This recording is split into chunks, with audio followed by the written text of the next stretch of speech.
Retomamos a conversa num dia em que a advocacia e a política têm direito a falar. Dr. Jorge Lacão, ouvimos há pouco, enfim, estas acusações, embora sem mencionar nomes em concreto, mas muito diretas, de advogados, casos particulares, advogados que beneficiaram por estarem no Parlamento. A que conclusão é que chega depois de também já ter dito que não conhece nenhum caso concreto? É verdade, não conheço nenhum caso concreto, portanto é matéria sobre a qual eu não me saberia pronunciar. Agora, o que eu gostaria de dizer, e devo dizer que é um pensamento que eu tenho de há muito tempo, é que eu acho que nós temos um problema no nosso sistema representativo, mas creio que não é este identificado pelo Dr. Marinho Pinto. Então qual é? É o problema da própria natureza da representação tal como ela funciona no nosso país. Como assim? E que tem a ver com um sistema de representativo que é um sistema que não liga, não favorece de todo em todo a ligação do deputado com os seus eleitores. E esse é o problema, mas aqui estamos a falar de um caso de justiça. Eu sei, mas quando estamos a olhar para as instituições e para a qualidade do funcionamento das instituições, eu gostaria de identificar aquilo que me parece ser verdadeiramente o problema da nossa representação democrática. Deixa-me dar o meu exemplo. Eu fui, durante muitos anos, deputado eleito por um círculo eleitoral de média dimensão que elege 10 deputados, precisamente. Cabeça de lista, tendo aí, naturalmente, a pretensão de ser identificado pelos meus eleitores. Da última vez, por opções que agora não vêm ao caso, eu fui eleito pelo Círculo Eleitoral de Lisboa, em número 4 da lista de Lisboa. Eu tenho a convicção mais perfeita que os eleitores de Lisboa não sabem que eu sou deputado que os represento. Tenho a convicção. Isso foge aqui um pouco da nossa conversa. E esta matéria que eu lhe estou a dizer serve para procurar dizer-lhe que o que nós, porventura, perdemos tempo é a discutir as questões que não são, de maneira nenhuma, as essenciais relativamente ao aperfeiçoamento do sistema representativo, e perdemos muito tempo e anos a fio sem resolver e identificar verdadeiramente quais são as questões do nosso sistema representativo. Sobre isso é um pensamento formado, enfim, não... Creio que há menos de um ano foi aqui no Económico TV que defendeu também a redução de deputados, que muita polémica que aliás causou. deu muita polémica e, se quiser, terei todo o gosto em reafirmar o mesmo pensamento. Mantém a ideia? Com certeza. Então, mantenho a ideia. Queria já agora, aproveitando a sua presença, queria, embora fuja aqui um pouco ao nosso tema, pedir a sua, enfim, a sua poder de síntese. Mantenho-a desde logo porque acho o seguinte, sabe? Aquilo que aqui se ouviu dizer, uma suspeição generalizada e difusa sobre não apenas sobre o mérito, mas sobre a idoneidade dos representantes, leva a que muita gente de qualidade real cada vez pense mais em se furtar. Desculpa a expressão que eu vou utilizar. Amassada da vida política. Espero que o seu partido mude de ideias e à medida que houver pessoas cada vez mais que se furtem à amassada da vida política, a vida política, em relação àqueles que nela estão, fica inevitavelmente cada vez mais pobre. E esta é a minha preocupação. Sendo deputado do Partido Socialista, espera que o seu partido mude de ideia. Tenho esperança que um dia haja uma convergência real entre o meu partido e, nomeadamente, o Partido Social Democrata, e refiro os dois porque são dois partidos necessariamente, digamos, indispensáveis à formação de uma maioria qualificada para alterar as regras do nosso sistema representativo, que se pudessem entender em dois pontos básicos. Um deles, o poderem finalmente concordar que a diminuição do número de deputados fará todo o sentido relativamente à dimensão do nosso Parlamento. Em segundo lugar, poderem igualmente concordar em criar um sistema representativo que aproxime de maneira efetiva os representantes em relação aos representantes. João, um dos assuntos que também, enfim, tem causado bastante polémica tem sido o pagamento de honorários a advogados que fazem defesas oficiosas. Já foi anunciado, enfim, foram detectadas mais de 100 irregularidades. Como é que tu, que és advogado, olhas para casos como este? Bom, eu, em primeiro lugar, queria dizer que eu sou advogado, mas não faço oficiosas. Naturalmente. Estou inscrito no sistema das oficiosas. Até mesmo que estivesses, enfim, não queria dizer... Mesmo que tivesse, mas pronto, tinhas alguma coisa a ver com isso, dizer enfim. Já... A minha pergunta é genérica. Como é que tu olhas e vês... O que me parece a mim, que tipo vejo de fora, é que talvez tenha sido um pretexto para adiar o pagamento. Quer dizer, é a ideia com que fico, porque também não me parece, se são identificadas 100 irregularidades, então esses 100, com certeza, não seriam pagos até serem supridas as irregularidades. Agora, as outras pessoas todas, os outros advogados que estão a defender os direitos dos cidadãos nestes tribunais e depois, quer dizer, não são pagos, parece-me francamente mal. Agora, também não sei se não será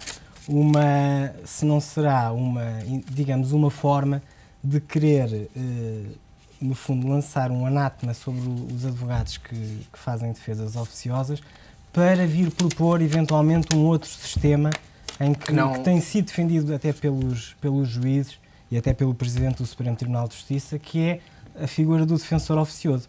O que, quer dizer, ter o Estado... Defensor público, sim, desculpa. O funcionário público defensor. O defensor público, que no fundo... Doutor Marinho Pinto está aqui à procura de uns números... Temos o Estado a acusar e depois simultaneamente a defender. Quer dizer, não me parece que seja o sistema ideal. Acho que devemos manter o sistema de serem os advogados a patrocinarem quem não pode, a assumir as defesas oficiosas. Se houver alguma irregularidade, ela deve ser, como é óbvio, combatida, deve ser suprida. Se existem colegas que estão a pedir mais do que aquilo que têm, até devem ser punidos. Agora, o que me parece a mim é que por causa de 100 estão todos, no fundo, a comer por tabela. O tema da punição, enfim, é um tema que está em cima da mesa. Dr. José Matos Correia, como é que viu as denúncias da Ministra da Justiça, em que apontou todas estas irregularidades, dando conta de que, na opinião, enfim, da Ministra, não só a lei tem que mudar, como estas pessoas terão que ser penalizadas por aquilo que fizeram? Não, eu julgo que é evidentemente preocupante. Tudo o que se passa com as oficiosas é preocupante. É preocupante o conjunto de irregularidades que foram detectadas, mas também é preocupante o modo como funciona o sistema das oficiosas, porque eu acho que a grande preocupação num Estado de Direito deve ser a garantir que quem não tem meios para que a justiça lhe seja assegurada tenha apoio para o conseguir. Eu acho que o Estado de Direito não pode ser uma categoria formal, tem que ser uma categoria real. E, portanto, os advogados têm que ser pagos a tempo e horas, naturalmente, pelo trabalho que fazem. Todos nós nos lembramos, enfim, eu não andei na universidade assim há tantos anos, mas já acabei o curso há 25 anos e todos nos lembramos daquela teoria do ofereço o merecimento dos autos ou peço justiça. Isso não é um Estado de Direito.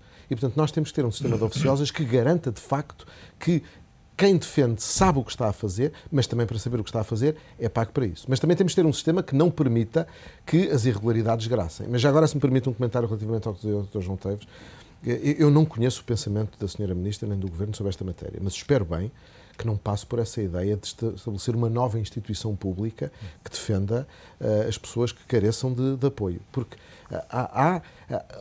tem havido uma tendência ao longo dos anos de funcionalizar profissões liberais. Lembro-me, por exemplo, o que aconteceu com os agentes de execução, com os solicitadores de execução. Com os liquidatários. Exatamente. E, portanto, eu sou absolutamente contra isso. Eu acho que a eficácia do direito e a defesa das garantias das pessoas só ganha com um sistema em que as pessoas possam recorrer livremente, ou pelo menos se não puderem recorrer livremente, têm profissionais liberais, sejam eles advogados, sejam eles solicitadores, sejam eles o que for, que se empenham a sério na sua defesa porque não estão ali a fazer um frete porque são funcionários.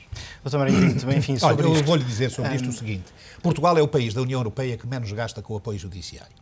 É o país onde é mais difícil as pessoas acederem a um processo de apoio judiciário, ganharem o apoio judiciário. A média na União Europeia é 15 processos por 1000 habitantes. Em Portugal é 10. O Portugal gasta 300 e poucos euros por processo. A Suíça gasta 1.800, a Bósnia-Herzegovina 1.400, a Irlanda 1.400, 1.500. A grande parte dos países é acima dos 1.000 euros e outros são abaixo dos 1.000 euros, mas muito acima dos 300 que o Portugal gasta. Conclui que não gastamos demais. Portanto, Portugal, para lhe dar uma ideia só, no Reino Unido cada cidadão pagava em 2005, e não alterou muito para 2010, segundo o relatório do Conselho da Europa sobre a justiça nesses países, cada cidadão do Reino Unido pagava 55 euros para a justiça no seu conjunto. Em Portugal, na mesma altura, cada cidadão pagava 50 euros. Dos 55 euros que cada britânico pagava para a justiça, 37,5 euros eram destinados para as despesas do apoio judiciário, incluindo a remuneração dos advogados que o prestavam, e 17,5 euros para o funcionamento total da máquina judiciária, incluindo remunerações dos magistrados. Em Portugal passa-se exatamente o contrário. Em Portugal, 47 euros é para a máquina judiciária e 2,90 euros é para o apoio judiciário. Isto é a realidade. Agora, estamos a falar do seguinte. Antes de chegar à ordem, ou melhor, antes de setembro de 2008, prestavam defesas oficiosas, sobretudo os advogados estagiários, que iam lá e assim diziam, peço justiça, o merecimento, até porque não estavam preparados para fazer uma defesa, para enfrentar um procurador, para enfrentar um magistrado. Isto era patente. Hoje, o presidente do sindicato dos juízes, o líder sindical dos juízes portugueses, queixa-se que os advogados recorrem demais. E recorrem porque ganham dinheiro, porque não sei. Ou seja, queixam-se de que os advogados já não pedem justiça, como pediam antigamente, mas que cumprem os seus deveres. Impugnam as decisões do juiz com as quais não concordam. Deixa-me fazer uma pergunta muito direta em relação a este caso. Só para lhe dar um das exemplo, nós estamos a falar de 470 mil beneficiários. Estamos a falar de 644.149 processos. Estamos a falar de 686.385 nomeações. Nós estamos a falar de números astronómicos comparado com a dimensão, com o número de pretensas irregularidades que ainda não estão confirmadas. Eu quero dizer que algumas irregularidades... Mas deixa-me fazer uma pergunta muito direta sobre essas irregularidades, nomeadamente aquelas que foram denunciadas pela Ministra da Justiça. Falamos de advogados que apresentaram despesas para visitar na cadeia clientes seus que afinal nunca estiveram presos. Sim. O que é que a Ordem pretende fazer em relação a estes advogados? E para já é um processo-crime. A Ordem pretende constituir-se assistente no processo-crime, a Ordem denunciá-los-á, participará aos órgãos disciplinares competentes. Não passarão impunes? Claro que não, a mínima fraude. Agora, deixe-me dizer, algumas das fraudes que estão detectadas, sabe o que é? É 1,17€, como eu já detetei. É 1,20€. É uma carta que o advogado escreveu, mas não comprovou porque perdeu... Mas do ponto de vista deontológico, um advogado... Seja 1€, seja 2 cêntimos. É fraude, é uma fraude. Agora, vamos lá ver. Também não deixa de ser irónico, que andamos há meses a fazer uma auditoria que até detecta fraudes de 1€, a 600 e tal mil processos, quando me parece que não é este o principal problema do país. Mas eu estou de acordo. Portanto, eu na ideia que é o Governo a tentar bloquear... É evidente, o João Teves disse isso de forma muito categórica. Os caloteiros arranjam pretextos para não pagarem. E o Governo que o Estado este e os anteriores. Mas os anteriores ainda foram cumprindo, até atrasadamente, ainda foram cumprindo. Este não. Este deve mais de 30 mil euros. O país atravessa um momento, do ponto de vista económico e financeiro, enfim, ímpar na sua história recente, que condiciona que não pague as suas dívidas. Pague naturalmente mais tarde. Tem sido esse o argumento utilizado. Estamos aqui, o Governo, quando é o Governo a tomar essas medidas, está a dar um sinal à sociedade portuguesa a dizer não paguem. Não paguem a ninguém. Porque isto tem um fator de uma força de exemplaridade muito grande. O Governo, quando não paga os 216 euros que cada advogado recebe por processo, o Governo, quando não paga os 330 euros que gasta por processo no âmbito do apoio judiciário, para além da injustiça que isto representa e dos dramas que representa para muitas pessoas que vivem disto, praticamente isto é a sua principal fonte de rendimento, está a dar um sinal à sociedade a dizer não paguem. Deixa-me fazer uma pergunta muito rápida ao Dr. José Matos Correia a propósito disto. Acha que o Governo, enfim, sendo deputado da maioria, deve dar prioridade a este caso muito concreto? Não se trata de dar prioridade, trata-se de pagar e dar um sinal e falar com a Ordem. Só ouvir a Ordem não pede privilégios. Naturalmente que não. Mas... Pelo que conheço do Governo e da Sra. Ministra em particular, de quem sou amigo, não vejo a Sra. Ministra minimamente entrar, digamos, no conceito de caloteiro a que o Sr. Bastonário acabou de fazer referência. Aliás, se me permite, não achei, especialmente elegantes os termos que o Sr. Bastonário dirigiu lá. Enfim, o debate político, e neste caso de questões judiciais, pode fazer de outra forma. Eu não sou político e utilizo o termo, sei o que ele significa na linguagem comum, sei o que ele vale e utilizo e assumo a responsabilidade por utilizar esse termo, que aliás utilizo há vários anos. Mas eu sou sempre da opinião que pessoalizar as questões não é uma vantagem. Não me passa pela cabeça, nem nunca a Sra. Ministra ou o Governo disseram que não iam pagar. Aliás, já foi paga uma parte do apoio judiciário. Houve um conjunto de questões que, entretanto, foram suscitadas. A Sra. Ministra está a equacioná-las. Acho que também tem que haver rigor no gasto dos dinheiros públicos. Isso foram detectadas irregularidades. Isso não significa que pagar, depois delas serem detectadas e serem devidamente esclarecidas, seja qualquer manifestação de caloteirice ou vontade de não pagar. Só tenho que corrigir por isto, porque não se tratou de procurar as irregularidades, conforme a Ordem sempre defendeu, com um sentido estratégico. Tratou-se de procurá-las como pretexto para uma estratégia lateral. Isso, ou seja, para não pagar...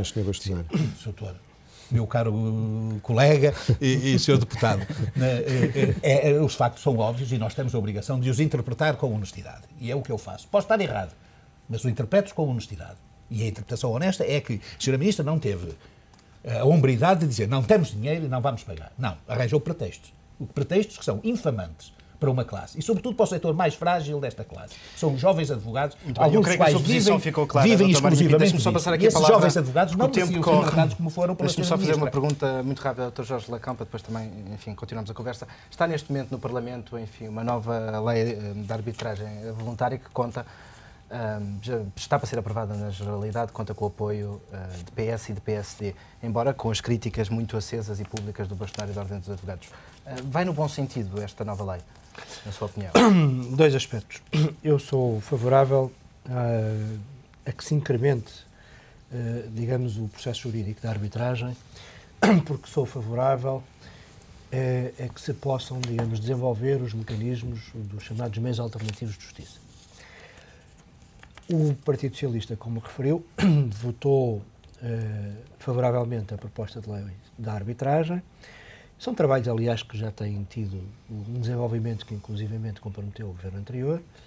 Essa lei está agora na especialidade e, todavia, na apreciação que já esteve agendada, foi adiada na semana passada por impulso meu nos trabalhos da Comissão. Porquê? Porque, em todo o caso, lhe detetei algumas dificuldades que, tendo sido suscitadas, não tiveram uma resposta, a meu ver, suficientemente esclarecedora, e por isso eu próprio estou neste momento na expectativa de saber qual é o desenvolvimento que a maioria parlamentar terá em relação a ela. Vai no bom sentido, isto é. Acabei de dizer isso, acabei de dizer que eu sou favorável ao incremento dos processos de arbitragem.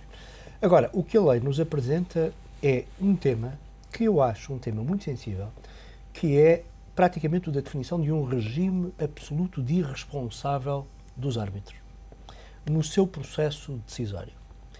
E quando nós estamos numa sociedade em que o tema da responsabilidade é um tema que tem que estar necessariamente presente para podermos avaliar a idoneidade de cada um na tomada do processo decisório, eu naturalmente interrogo-me se podemos ter um regime jurídico de arbitragem em que os árbitros são completamente desresponsabilizados. E esse ponto foi um ponto que eu coloquei com muita ênfase nos trabalhos de especialidade, não tiveram uma resposta concludente na circunstância e eu espero que possa vir a ter um desfecho feliz. Dr. José Matos Correia, como é que olha para esta lei que vem facilitar o recurso à arbitragem, tentando também, enfim, que em muitos dos casos que hoje em dia entram pelos nossos tribunais sejam tratados como meio alternativo mais rápido? Eu, de um modo geral, revejo-me na posição do Dr. Jorge Lacão. Acho que a arbitragem tem enormes vantagens, sobretudo num país como o nosso, que tem demonstrado uma incapacidade de pôr fim ao bloqueio nos tribunais. Julgo também que essa lei vai num sentido positivo, embora eu não conheça os deputados. Eu, apesar de ser advogado e deputado, não tenho nada a ver com o processo legislativo da Lei da Arbitragem Voluntária. Sou Presidente da Comissão de Defesa Nacional, nem sequer sou membro da Comissão de Assuntos Constitucionais, portanto não participei nada nessa discussão. Sabia, de facto, que tinha sido adiada a discussão, não sabia que tinha sido por impulso do meu estimado amigo Jorge Lacão. Acho que o recurso, como dizia, o recurso à arbitragem é uma vantagem para tentar acelerar o funcionamento da justiça. No entanto, também acho que às vezes tem havido tendência nos últimos anos de ir longe demais em algumas matérias de arbitragem. Por exemplo, quando o anterior governo introduziu a arbitragem em matéria de processo executivo, tenho as maiores dúvidas até da constitucionalidade dessa solução. Dessa decisão. João, e como é que olhas, enfim, para esta ideia muito clara de tentar resolver de forma alternativa? Que é indesmentível que tem que ser alterada e que vai ser incrementada, isso não há dúvidas. Agora, a sensação que tenho é que tem sempre sido vista por todos como uma panaceia que vai resolver todos os males da justiça e porque as pessoas vão começar a optar por meios alternativos de resolução de litígios. E isso parece-me, sinceramente, que até agora tem somado fracassos, porque mesmo a arbitragem em administrativo, no tributário, quer dizer, não tem tido a adesão que seria expectável para que os processos, que as pessoas deixem de confiar mais na justiça estadual. Até porque parece-me a mim que é mais cara também, não é? Porque às vezes as pessoas também percebem, às vezes a arbitragem é vista pelo Estado mais como forma de empurrar as pessoas para uma solução do que para algo para que as pessoas recorrem porque acreditam na sua viabilidade e eficácia. Sr. Bem-vindo, está a rir-se porque esta é de facto muito a sua interpretação. Temos uns escassos minutos para, muito bem. Para obter a sua opinião. Em primeiro lugar, o Estado deve garantir a justiça soberana. A administração da justiça é uma dimensão da soberania do Estado. Os tribunais, órgãos próprios para administrar a justiça. Tudo o que for tirado dos tribunais... Não pode deixar às partes a faculdade de certos litígios que envolvam direitos disponíveis poderem ser resolvidos noutras instâncias não soberanas, arbitragens, as pessoas podem até resolvê-los em casa nos escritórios dos advogados. Agora, não podem obrigar as pessoas a fazê-lo. e, sobretudo, remetê-los obrigatoriamente para centros de arbitragem, para tribunais arbitrais, que na sua essência, muitas vezes, já é uma justiça clandestina. Você não sabe onde é que funciona, não é aquilo. Ninguém sabe, ninguém vê as decisões, aquilo é tudo... Depois os juízes são escolhidos, são pagos consoante os processos. Tudo isto cria situação. Não há juiz natural, não há... As arbitragens nas execuções, as arbitragens fiscais. Já viu que os impostos vão ser discutidos em arbitragem? Por juízes escolhidos pelas partes? Bom, o Estado, quando intervém nas arbitragens, perde sempre. A arbitragem é uma forma, muitas vezes, de legitimar a transferência ilícita de recursos do Estado para o setor privado. Os impostos não se pode discutir em arbitragem, mas está aí as arbitragens. Mas a lei que está a ser discutida é a lei da arbitragem voluntária. Está bem, mas estamos a falar da arbitragem em geral. A arbitragem, quando é voluntária, o Estado pode propiciar e deixar às partes. Agora, não pode impor às partes e, sobretudo, não pode dificultar o acesso aos tribunais através de custas judiciais elevadíssimos, através de um conjunto de bloqueios que são incentivados pelo Estado nos tribunais, como as custas judiciais e outras, para as pessoas serem obrigadas a recorrer a outros meios. Sobretudo quando esses meios são meios que deixam grandes dúvidas. O Estado, quando vai à arbitragem, perde sempre. Fica então clarificada mais uma vez a sua posição. Nós, neste programa, como habitualmente fazemos todas as semanas, apresentamos um livro. É um livro que nos traz o João Teves, diretor da revista Advocados. João... Obrigado, Francisco. Este livro é uma autobiografia do Clarence Darrow. O Clarence Darrow foi um grande advogado de barra nos Estados Unidos, dos mais conhecidos advogados de barra nos Estados Unidos. Viveu no século XIX, no século XX. E este livro também é engraçado, não só pelos casos que ele conta, mas porque temos um panorama do que era a América e a proximidade que o advogado, ao contactar com casos de defesa de sindicalistas, de casos de crime, tem da realidade dos Estados Unidos à época. E, portanto, Fica então, enfim, é um livro... Deixa-me só dizer uma última coisa. Mesmo a terminar, que ele defendeu o Clarence Darrow, o Richard Lubb e o Nathan Leopold, que foram imortalizados pelo Hitchcock na corda. Os factos não ocorreram como aparecem na corda, mas que são imortalizados aí. E depois ainda se fez um filme do Richard Fleischer, em 59, em que as alegações finais, uma grande tour de force contra a pena de morte, o Orson Welles tem um desempenho excepcional. Enfim, mais do que um bom motivo para todos nós lermos este livro. Muito obrigado a todos pela vossa presença. O Direito a Falar fica hoje por aqui. Regressamos dentro de uma semana com outro tema, mas também com a garantia de sempre. Haverá novamente Direito a Falar.